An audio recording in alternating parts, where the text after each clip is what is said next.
السلام عليكم. لا تنسوا الإعجاب بالفيديو والاشتراك في القناة تشجيعا لنا لنستمر بنشر المزيد إن شاء الله. كان يعمل في السلك العسكري النسائي في السجن. والله لقد قدمت السيف إلى السياف إلى أكثر من 30 رقبة ولم يحرك ذلك في نفسي شعرة. وفي يوم من الأيام تم القبض على فتاة ثم ألقيت في السجن. ما خبرها وما قصة هذه الفتاة؟ تعالوا معنا قليلا ليحدثنا هذا الضابط عن قصتها مذ أن خلقها الله عز وجل إلى أن دخلت السجن. يقول الضابط: نشأت هذه الفتاة الصغيرة بين أب وأم كانا لا يعرفان الله عز وجل طرفة عين حقا. أما الأب فقد سقط في أوحال المسكرات والمخدرات، لا يأتي إلا على آذان الفجر وفمه يعبق برائحة السكر. أما الأم فقد سقطت في وحل الشباب والغزلات والمعاكسات الهاتفية، وكانت تذهب وتروح مع كثير من الفتيان. نشأت هذه الطفلة وترعرعت في هذا البيت. إذا كان رب البيت للدف ضاربا فشيمة أهل البيت كلهم الرقص. نشأت وترعرعت على الذنوب والمعاصي حتى كبرت وأصبح عمرها قرابة 22 أو 23، أي أنها في عمر الزهور. فسقطت في نفس الوحل الذي سقطت فيه أمها من قبل، فأصبحت تعاكس الشباب وتكلمهم وتجلس الساعات الطويلة وتخرج معهم كثيرا. وقد تعرفت على 5 شباب أو 6، وكانت تخرج معهم جميعا وتذهب معهم جميعا، وكان لهم استراحة لأن الأب كان لا يرجع إلا إذا أذن الفجر، والأم إما أنها خارجة والله يعلم مع من تخرج، أو أنها مغلقة على نفسها باب الغرفة تكلم بالهاتف. دارت الأيام والفتاة على حالها حتى أتى الله عز وجل بذلك اليوم الموعود، وإذا بالفتاة جالسة مع أولئك الشباب في استراحتهم، وكانوا يتعاطون السكر، فشرب الأول حتى بلغ الثمالة، والثاني والثالث والرابع، فلما وصل الكأس إلى هذه الفتاة حفظها الله عز وجل في تلك الليلة ولم تشرب، وإن كانت قبل ذلك كانت تشرب. فبينما الشباب قد غطي على عقولهم إذ قام أحدهم وقال: يا فلانة، وإني أستأذنكم أن ألقي كلمته بالعامية كي تتبين لنا الصورة على أجمل صورة. قال: يا فلانة. قالت: نعم.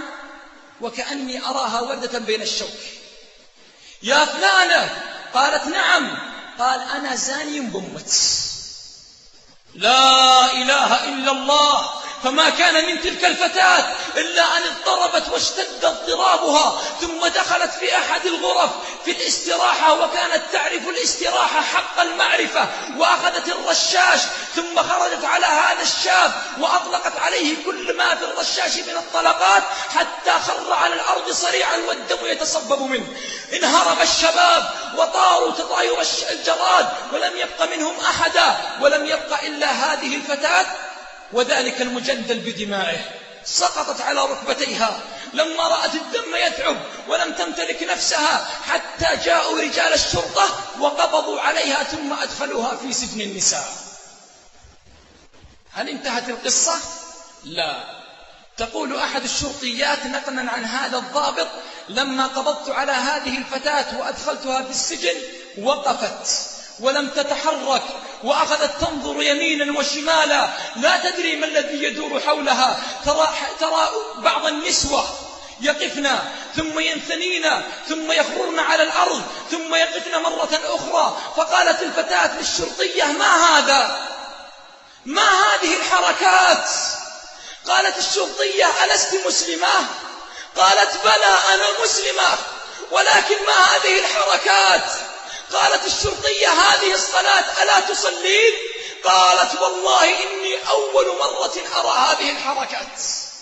تعرفون لماذا؟ لأن أبوها كان منشغلا عنها ولم يدخلها المدرسة، وأمها كذلك، فلم تعش إلا على الضلال والضياع والإهمال. المهم يا عباد الله، تقول الشرطية: فانزعجت لها وقبضت عليها أسبوعا كاملا أو يزيد، وأنا أعلمها مبادئ الإسلام والصلاة وبعض القرآن. حتى دخل الإيمان في شغاف قلبها ولامس أوتار روحها وأصبحت مستقيمة على دين الله عز وجل حق الاستقامة. ولم تقف عند هذا الحد، بل إنها ضربت أروع الأمثال في الدعوة إلى الله عز وجل كما تقول الشرطية نقلا عن هذا الضابط: فلا تدخل فتاة في قضية زنا أو قضية سرقة أو أي قضية إلا تمسكها هذه الفتاة على جنب وتذكرها باليوم الآخر وبما عند الله عز وجل من الثواب والعقاب. فقلبت السجن إلى واحة دعوة إلى الله عز وجل.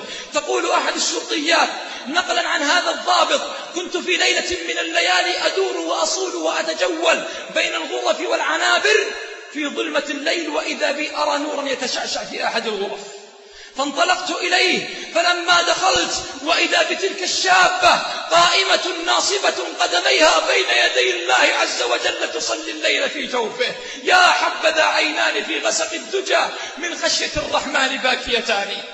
يقول الضابط: في خضم هذه الأحداث كلها جاء قرار القصاص، فطرقته وجعلته في درج المكتب ثم أغلقت عليه وقلت في نفسي: هذه الفتاة غنيمة باردة أصلحت لنا السجن وكفتنا كثيرا من المشاكل نتركها فيه تدعو إلى الله عز وجل. ثم ذهبت إلى بيتي. مر يوم أو يومين أو ثلاثة وإذا بأحد الشرط يتصل علي ويقول: تأتي بأسرع سرعة لأن تلك الفتاة اضطربت واغتلمت في مكتبك تريد أن تقابلك الآن.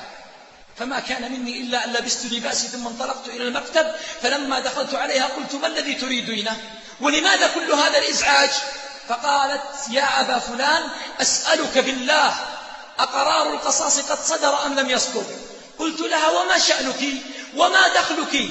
إن صدر فنحن المسؤولين بتنفيذه، وإن لم يصدر فنحن المسؤولين عن تأخره. اذهبي إلى مكانك في السجن.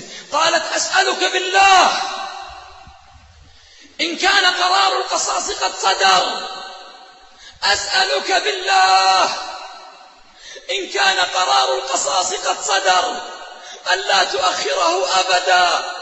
إن كنت تريد لي البقاء في الدنيا فإني قد اشتقت إلى لقاء ربي، ووالله إني منذ 3 ليال وأنا أرى منامي أو أنا أرى موطني في الجنة في المنام. سبحان الله، ما بين غمضة عين وانتباهتها يبدل الله من حال إلى حال.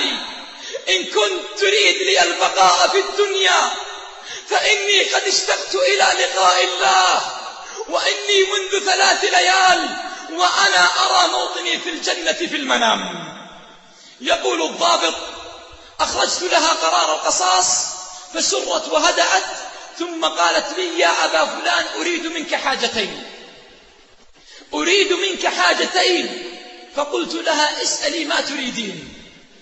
قالت: أما الأولى فإذا جمع الله عز وجل الخلائق يوم القيامة ولم يبقى أحدا من الخلق إلا وقد جاء به الله عز وجل، فإني لا أعرف أحدا من هؤلاء كلهم إلا أنت. إن خرج مني قبل القصاص أو بعد القصاص قدر أظفر. اسمعي إلى العفاف أيتها المرأة. تقول: لا أعرف أحدا يوم القيامة بين يدي الله عز وجل إلا أنت. إن خرج من جسدي قدر أظفر قبل القصاص أو بعد القصاص. قلت: إن شاء الله. وما الثانية؟ قالت: أما الثانية فإذا دنا مني السياف ليضرب عنقي فأخبرني لأدعو الله عز وجل بما أريد. قلت لها: إن شاء الله. فانصرفت. فجاء ذلك اليوم الذي اجتمع فيه من الخلق ما لا يعلم به إلا الله. فلما أنزلت الفتاة في ساحة القصاص كشفوا عن عينيها وأخذت تقلب بصرها يمنة وشمله وتقول: لا إله إلا الله الذي خلق هؤلاء، ولا إله إلا الله الذي يحييهم بعدما يميتهم. ثم اقتربت منها وقلت لها: يا فلانة، لقد دنا السياف منك. يقول: فرفعت أكف الضراعة إلى الله، ثم أخذت تدعو بلسان حار محترق من أقصى قلبها، تدعو على أمها وأبيها بالويل والثبور. يا لله، كيف تدعو على أمها وأبيها وهم حشاشة جوفها وريحانة قلبها، تدعو عليهم لما تذوقه في قلبها من الحسرة والألم لما وجدته بين أولئك الشباب، عفوا لما وجدته بين أولئك الذئاب الذين نهشوا عرضها وأكلوا شرفها. تدعو على أمها وأبيها لأنهم أبعدوها عن الصلاة التي وجدت فيها اللذة الإيمانية. تدعو على أمها وأبيها لأنهم أبعدوها عن دين الله عز وجل ولم يقربوها منه. ضرب عنقها وتدحرج رأسها أمام الناس ولم تنتهي القصة عباد الله إلى الآن. يقول هذا الضابط: اهتممت لها اهتماما شديدا وسألت عنها بعض قريباتي فقالت لي: لو رأيت مغسلة الموتى كيف كانت مزدحمة بالنسوة، والله لم يبقى امرأة حافظة لكتاب الله ولا داعية إلى الله ولا مستقيمة إلا وقد حضرت الغسل وارتفع اللجاج في المغسلة، كل واحدة منهن تقول: أنا أغسلها حتى قامت أحد النسوة وقالت: نجعل قرعة بينكن ومن خرجت عليها تغسلها هي. سمعت أيها الأب؟ سمعت أيتها الأم؟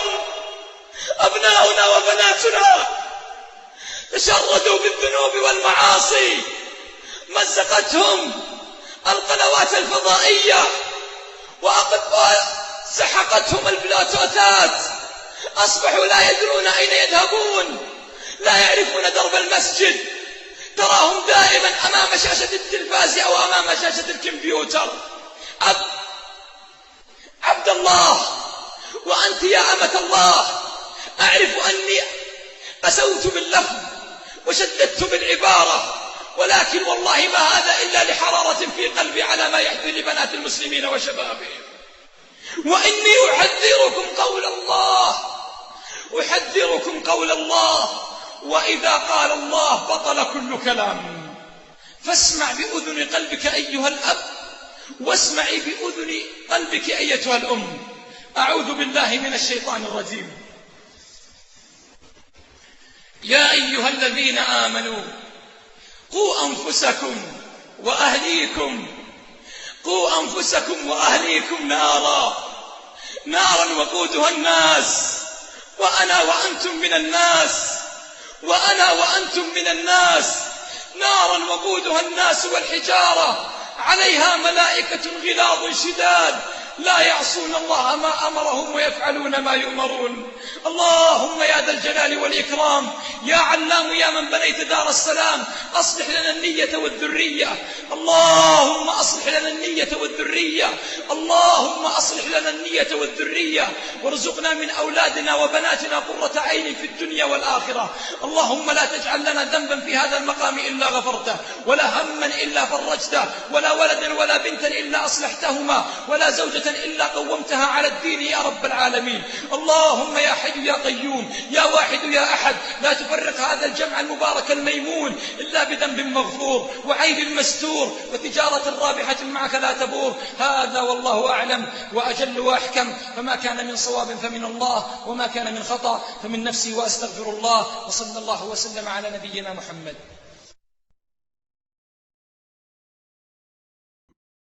لا تنسوا الإعجاب بالفيديو والاشتراك في القناة تشجيعا لنا لنستمر بنشر المزيد إن شاء الله.